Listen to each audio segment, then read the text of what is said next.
Marami nang babash sa kilalang aktres dahil pinagbibintangan siyang isa sa dahilan kung bakit naghiwalay ang celebrity couple na inakala ng lahat na pang forever na.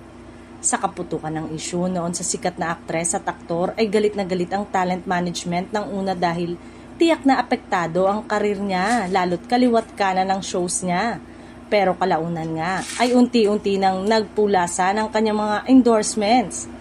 Si actor naman ay napagalitan din ng kanyang talent management dahil tulad ng sikat na aktres ay naapektuhan din ang karera nito.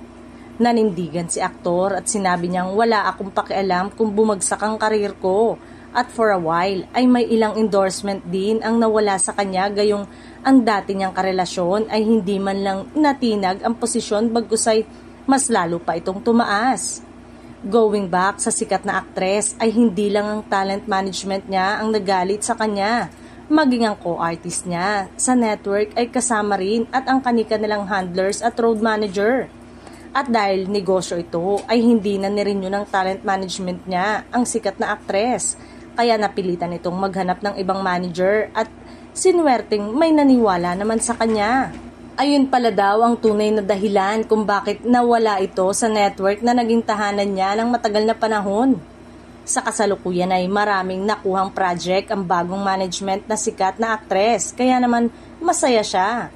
Good naman at least may project siya, sana lang umayos na siya. Say ng kilalang handler ng sikat na aktor, pero ang hirit naman ng isa pang handler ng aktor, laos na siya.